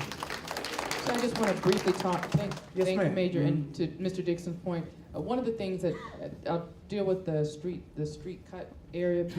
One of the things that I've done is really try to use the city staff process to better coordinate when we needed to cut in the street. Sometimes you can repair a street, you never know, you don't have an idea of what happens, if what's going to happen. So if there's a water repair that needs to be done, that needs to go through that street, Mother Nature doesn't care that we just paved it. So we have to respond to that. But when we know ahead of time that we need to make cuts in the street, that's what I've worked to enhance that coordination, so we don't make those cuts, to do the work over and over again, and we've increased and enhanced that coordination.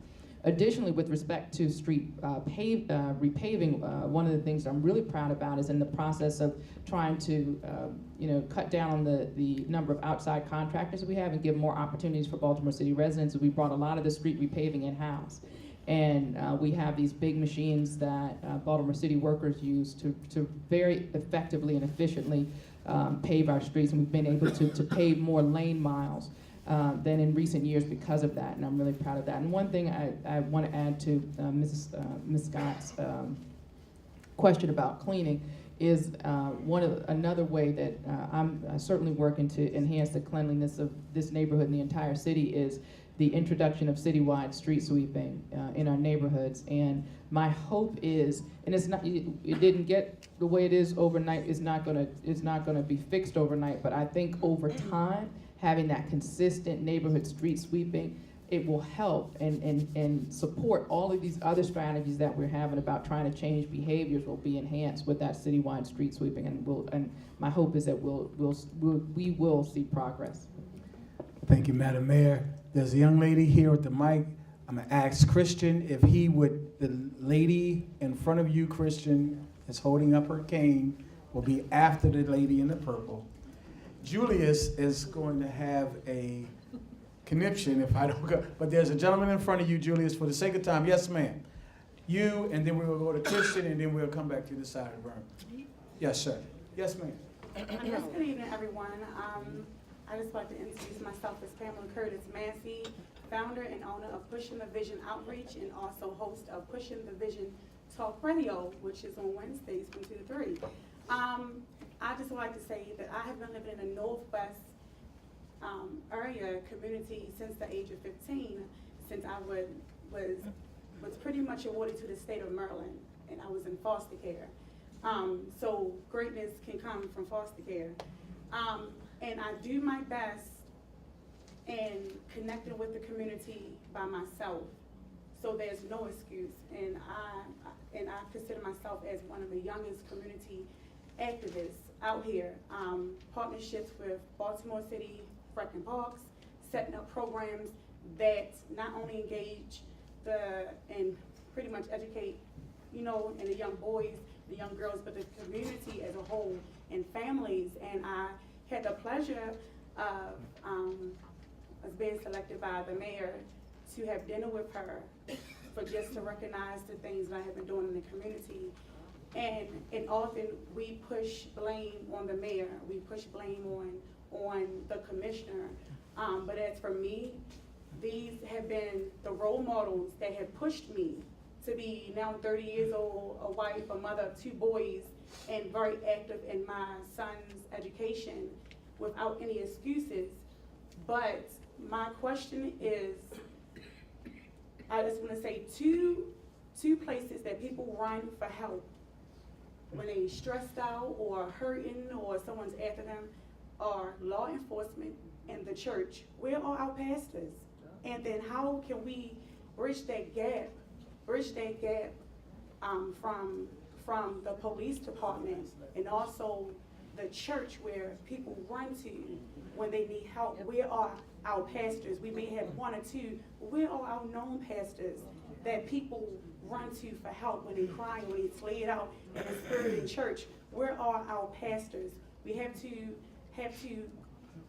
call them out, because I'll be honest, y'all doing, excuse me, but y'all doing a damn good job in law enforcement. And I'm not just saying that because I'm partnered with all 9 police districts, but I'm saying y'all are who I see. Y'all who I can call to talk to come speak to a group of people. The mayor has an open door policy. She's, believe it or not, she's easy to engage, even before I met you. But when it's come to the church, you have to talk to this deacon, that minister, this elder, but you never see them. It's time for us to engage the church and the police department. What can we do? Thank you for your question. Madam Mayor, if I could just get the question also from the lady. Yes, ma'am. Christian, you want to give her an opportunity to ask a question? I'm going to try to get the questions in so we can get a response. No, sir, with the cane. She was holding her cane up. Thank you, Christian. Thank you, sir. Good evening, Madam Mayor. And I want to tell you one thing. I'm Ella Scovins. I'm chaplain of Hilltop 4100. I'm 74 years old. I would like to say kudos to the police department at Northwest Police Station. They have been very vigilant coming to our meetings, paying attention to our needs in the community. What we do, we have paper, we write it down, or we go outside. And I have noticed a vast change, and the black car. And so when I see them in the alleys, I know I'm no longer afraid. And we had an incident up in the area, and it was very reassuring for a senior like me. I like to walk sometimes, but sometimes it get dangerous, and I don't do that. But it's very reassuring to see them in the community, highly active, and then responding to us. I know you all do not have an easy job, but we should give credit where credit is due. God bless us when we do things. And now my question is to you, Madam Mayor. I was wondering and sitting and talking to some of my grandchildren and the other seniors in my church. We meet every Wednesday at Gospel Tabernacle Baptist Church. And the question that came up about jobs year-round for students.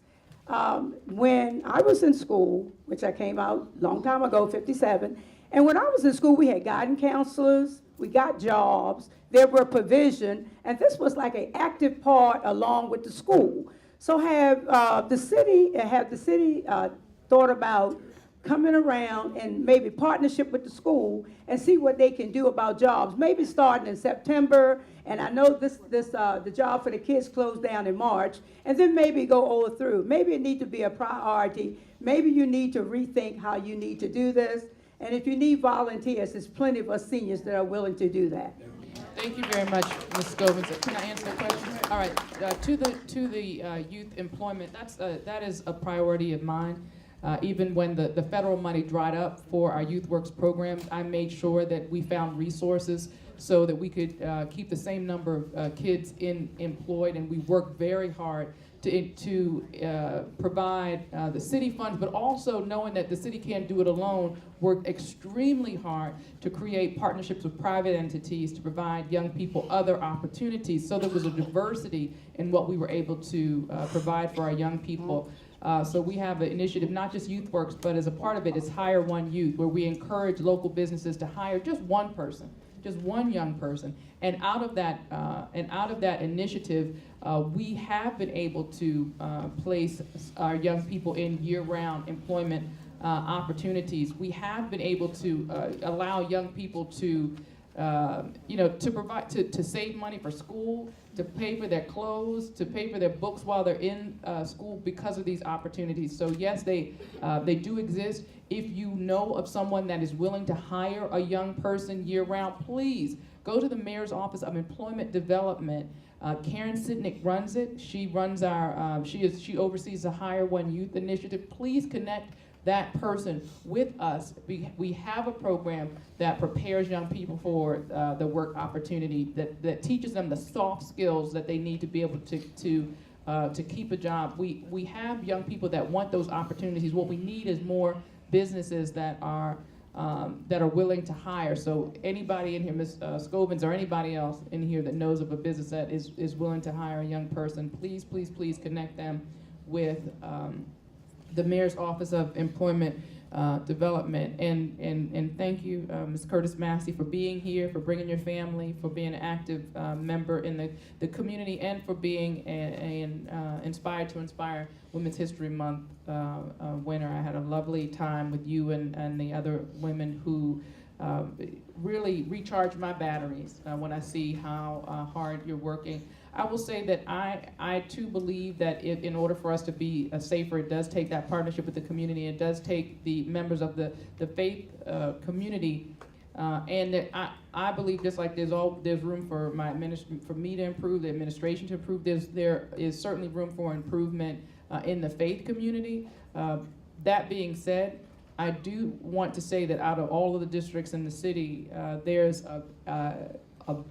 a big push in this community for engagement from the faith leaders, whether it's the Jewish faith leaders who have a relentless commitment to public safety, as well as, the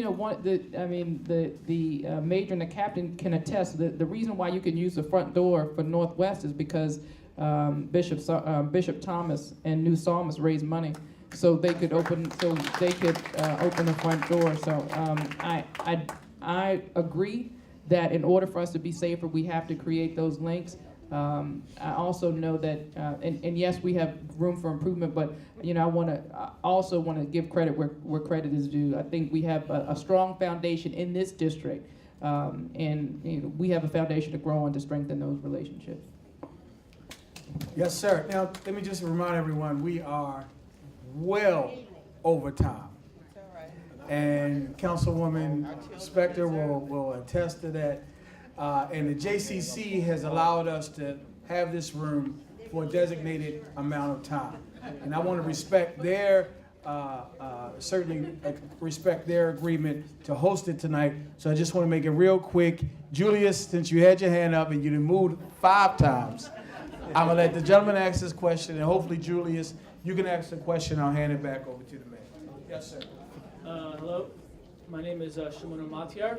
I have 2 questions, one for the commissioner and one for Madam Mayor. I'm a student, a yeshiva student here in Baltimore, not from town, and I'm representing another student. He's the victim, and speaking on behalf of him. Basically, what happened was maybe about 6 months ago, he was walking down the street on a Saturday night, and a couple of teenagers were walking down as well. And he was minding his own business, just walking down the path, and they started shooting at him with a BB gun. And, he didn't have enough time to look to see, how many males or females were there. It was a whole group. And he just immediately started running. And one BB gun got lodged, a metal BB got lodged into his ear. Pretty horrible, yes. And, he went into the room. I'm very close to him. He was crying. He was very, very shaken. we called the police. The police came by and we gave them a quick, a very good description of who was there. The police went out, looking for this group, and they called back and they said, we see a group and we see that one of them has a BB gun, but how many people are in this group? So the guy said, look, how in the world am I supposed to know how many people were there? I was running pell-mell. How am I supposed to know how many people are in this group? So he just made it, he said a number that he remembered, maybe 6 people. Police officer told him, I'm sorry, that's the wrong number, you have no proof. I can't take them to the police station. And he let him go, just like that. So, I have 2 questions that are, first of all, for the commissioner. How can, you allow, how can we be comfortable as new students, studying here in Baltimore, knowing that, the police force is very involved with everything that's going on, judging from what I'm hearing from this entire forum, how can we be comfortable knowing, that you guys are giving us an air of security and that you're making sure that everything is running smoothly when something like this happened? It doesn't seem like you made a good first impression.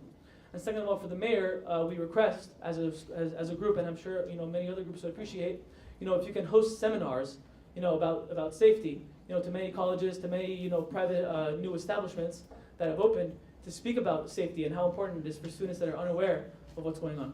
Thank you. Thank you, sir. I think the first answer to your question is if I was in your shoes, I would not be happy with that response. And because I represent this organization, I am clearly not happy with that response, nor do I tolerate something along those lines. So I apologize for the lack of service that my organization had supplied to you, and apologize to your friend too that was impacted. What I'd like to do is get your information because I want to go back and look at the record of what officer went out there. We can track that down, and whether I have to discipline the officer or teach the officer, because we have a lot of young officers out there, and that sounds like something a young officer would say that lacks experience, so I have to retrain them, and that's just purely unacceptable, period, bottom line. I'm not going to make an excuse for it, but we will address it and follow up. The captain, Conway, will contact you so we can follow up to find what officer that was and make sure that the next resident that has any similar, hopefully we don't have any similar, we don't ask silly questions like that, and that we give better service. And with respect to the public safety forum, I would ask that Councilman Spector take the lead on making sure that we coordinate with the schools. Thank you. And we'll work with you through you, Councilman.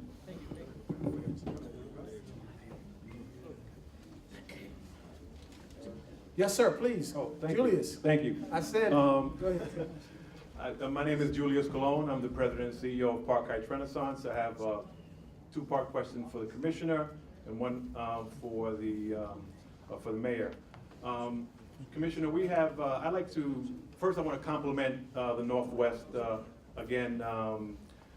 police for the great work they do when it even comes to the issue of dividing lines, northern and northwest, that they actually go past into the northern district and work in the northern district. We have built a new building over at Pimlico and Bournemouth, and that's a dividing line between northern and northwest. The northwest has gone in and helped us because somebody's had a BB gun around there shooting some of the windows. I'm sorry, another BB gun issue. Yeah. Okay. Okay. But we have a Safe Streets program in Park Heights. I'd like to know your opinion of the Safe Streets program and whether you are considering at all any opportunity to reinstate the PAL or some design of PAL to deal with our youth population. And Mayor, we Transform Baltimore with your administration has been very successful with respect to working on with Transform Baltimore to changing some of the zoning. And one of the real issues that we have is with the whole liquor establishments. We know south of Northern Parkway, there's a lot of liquor establishments, a high density, and a lot of the crime centers around that. However, we have a real problem in council, in the city council, that the opportunity to pass the liquor legislation may not happen. And I'm really concerned about that, Madam Mayor, that certain council members would not go ahead and actually pass this legislation for whatever reason. It's not about business rights, it's about human rights. So, Julius, I want to say I've been on record with supporting the reduction and proliferation of liquor licenses in the city. I've been very clear. The reason why the issue is being discussed in the council is because my administration has pushed push this. So I've been abundantly clear that I agree with you. With respect to the, want to make sure we get the right information on the PAL centers. You know, the PAL Center was a model that under the previous administration had ended. One of the things that I know is that you can do what the PAL centers were intended without those centers. You can incorporate that model without having the PAL centers. I am convinced that by listening to the community on what they want to see as a future of recreation and parks and recreation centers, we can throughout the city build the types of recreation centers that will support the community and that community members want to use of all ages, and that's the goal. The commissioner has made it very clear that he wants his police officers to participate in those centers as well as in other ways to build relationships with young people. So the point of PAL was to create positive relationships between the police and young people, as well as to give young people an opportunity to have recreational opportunities. And I believe, and the commissioner believes in getting those through the avenues that we have established currently.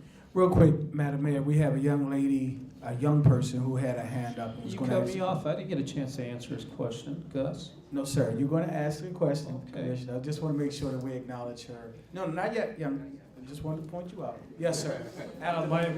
My answers are very short. Thank you for applauding, and it's good to hear that the residents feel that the command staff and officers are doing a good job. That is good to hear, and I sincerely appreciate that feedback. One of the things that I saw when I walked in the doors, a lot of our crimes were between our borderlines. And it was between all the districts, not just north and northeast, but northern and northwest, also and northeast and eastern. So if you looked at crime within the city, they were all through the borderlines. One of the things that I told them is that this patch says Baltimore Police Department. It doesn't say northern, it doesn't say northwest, it says Baltimore. So what I expect them to do is work as a team and cross those lines.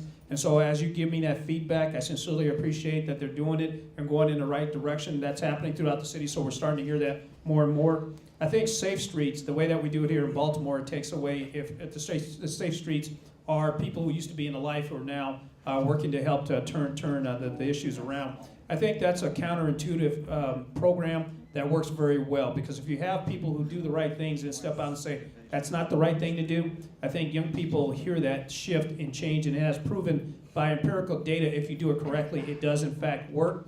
The only thing that we're trying to tweak is to make sure that we have a better relationship between us and Safe Streets, that we share information that's going back and forth without jeopardizing them in any way. Young lady, you have been very patient. Your hand was up a while ago.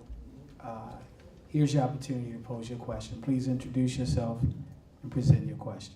Hi, my name is Maya Merchant, and I currently attend the Stadium School.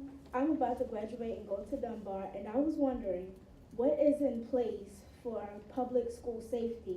And my second question is there any opportunities for students who are interested in being an EMT for EMT rides? You say EMT like the fire department? I'm sure the chief was happy to hear that. Oh, jeez. Niles, don't run so fast, Niles. I think we have a new recruit. All right. I'm ready to give you a hug. Let me tell you, if you heard earlier, one of the things that the mayor said was that we were trying to put together farm teams. I like metaphors. As I get older, I like them more and more. But how baseball teams have minor league teams. I'm trying to do that on the level with some of the high schools. We actually have an EMT program, I believe, in Dunbar now. We have one in Douglas as well, and we're looking at fire EMT in Douglas and fire EMT in Dunbar Ness, as I think about it. But we're trying to do other schools. So you're going to the right place. So as soon as you hit the ground, they're asking and tell them that you're interested in the programs that the fire chief said you're coming to it. Thank you very much, Chief Ford. Don't touch my microphone again, Niles. And with with respect to safety, one of the things that I expect from the police department in every district is to have a strong relationship with the school police to make sure that we're providing seamless safety for our kids. And one of the ways that I hope that we check to see if we're doing that right was with the Youth Public Safety Forum that I have scheduled next week. So I'll be hearing directly from students. It's going to be down at City Hall, so we can talk about ways that we can enhance that partnership between the school police and the police department. And as the mayor says that, we work very closely with the school police, and we have a program that we spend a lot of resources on, watching an ingress and egress routes that come in and going where students go. We put a lot of police officers before school starts and after school ends to make sure kids are coming and going in safe ways. So we continue to make sure that you're safe. You're our number one issue. If there's anything on campus, we come running and we come pretty fast. So your safety is paramount for us. So we were complete until Councilwoman Spector raised her hand, and certainly I can.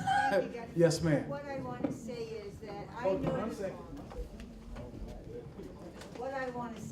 know that the mayor and the commissioner knows that they're lucky to have us, but we are lucky to have you. And we thank you very, very much.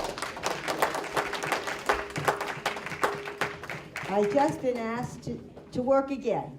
Northwest Community Relations Council, Pat Rideout, the 5th Annual Public Safety Day is Sunday, June the 8th at the Public Safety Training Academy. That's at Northern Parkway and Park Heights Avenue from noon to 4. Bring the kids. It is really a wonderful experience, a family experience. I really encourage everyone to come. I come every year, and I learn something, and I'm amazed to see the families come, and the kids enjoy all of the equipment. They get a chance to be with the cadets, be with the officers, and test the equipment. It's wonderful. In answer to the young man's question, also this year we're hosting workshops. In answer to your question about safety, we're also holding workshops this year that will teach you how to identify someone who attacks you. It's the difference in the wintertime when they have on them big coats. They might have a red string around their waist, and the others have on yellow and orange. So there are things that we are bringing in this year that we have not had before. Homeland Security will be there, evacuations of how to get out of the city, but most important, for us to take care of ourselves and know what we're doing. So please come out. Last question. There's a gentleman who's been patient the entire night. I'll give you the question. Before you ask your question, I know that I see other hands raised. Many hands. Yeah, so I have some Office of Neighborhood staff that are here. Can you keep your hands up? Do I have acknowledgement from our Office of Neighborhood staff that we're gonna get those questions answered? We're good? I'm seeing everybody shaking their hands. All right, so don't leave without touching base with one of the Office of Neighborhood staff. There's never going to be enough time to get to everything, but we do want to make sure that we get your question answered. So, thank you. We are like 30 minutes beyond the time. Because you were patient and kind, I'll give you the last question. Thank you. Yes, sir. My name is Apostle Clarence M. Hooper. I also address the mayor and Commissioner Batts. Commissioner Batts, I'm the one that wrote the letter about the trauma response team. The clergy wants to be a part of the trauma response team. We would like to have a meeting with you as soon as we can because we want to be a part of the trauma response team to help the police help out in the city. For the mayor, my church is Holy Ghost Deliverance Tabernacle Church. Around my area on 132 Willow Street, there are 29 vacant houses. Trees are falling into the house. I have tried numerous times to get those houses. I've been knocked down, knocked down, knocked down. I'm not asking the city to let me buy the houses. I would personally tear down the houses myself and rebuild those houses up for transitional homes for the homeless. I have not heard nobody say a word about the homeless. The homeless is more important than everything else. And the thing of it is that I do not think that it's right. We have these forms but we got folks that are laying out on the street in your doorways, and I can attest to this. Before 5 o'clock, they are moved away from the city buildings because they don't want none of the big shots to see them laying in the hallway, and that is not right. And I heard you say that you said it out your mouth that there is no contractors who want these houses. That is not true. I've been trying to get these houses for the longest, but y'all want too much money for a shell that nobody's gonna give you for it. Now, you want to stop the homeless, we got the empty houses. All these empty houses that you got people going in doing drug deals, prostitutes in, but yet you got folks laying in the street, and we talking about the city supposed to be doing this, the city doing that. We talking about we ain't got money for this, but we can find money for junk, but we can't find money for the homeless. Thank you, and sir. I think that's a disgrace. Thank you. Pastor, I'd like to start by answering your first question, and I'd like to applaud your service, and I'd like to applaud the passion of many people in here. And I think everybody's heart is in the right place trying to do something for our community. So I like to say thank you and thank you for your passion. I've been working with the clergy for years upon years. I think I just signed a document supporting your program today. As a matter of fact, I just sent that in. Thank you, sir. You can have a meeting with me anytime that you want. The only thing I ask is that you forgive me that I didn't make it to church on Sunday. I apologize. But anytime you want to come in, I'm available. Sir, I'll be talking with you Yes, after sir. me. Yes, sir. Thank you, sir. And Pastor, I'll make sure that you get connected with a few things. One, I'm not sure where you heard me say that there weren't anybody interested in it. You said it on TV. So one of the things I have talked about is my Vacants to Value initiative, which has put more, has spurred more private investment in vacant homes, and through incentive have put more people in the vacant homes than at least the past administration, probably the past two. I've been very focused on a program that works for the city that has been we've been tearing down more houses than has been done before, and creating a significant amount of investment. We've gotten national and international acclaim for the program. So I am not sure what you thought I was talking about, because all I talk about is the ability that my administration has had connecting with people who are interested in those homes. So I want to make sure before you leave, you get connected with the right person, as well as with my the Mayor's Office of Human Services, because I am extremely committed to providing resources to homeless people. I also know that if we continue to have a mentality that it's us against them or an either or, it's not going to work. You can provide you can provide opportunities for people to have jobs. You can provide opportunities for investors to to redevelop homes, and you can help the homeless. You have to, in order for all of us to move to progress, we have to, I believe, we're all in this together. So I have been very aggressive with our Journey Home initiative, our Housing First model, working with the federal government on housing vouchers, working to make sure that we provide opportunities, working with individuals with, particularly veterans, to make sure that we reduce the number of homeless veterans. So I want to make sure that you get connected with our executive director for the Journey Home, so you can get some specific information about what we're doing. And after hearing that, if you think that there are ways that we could do better, please share them.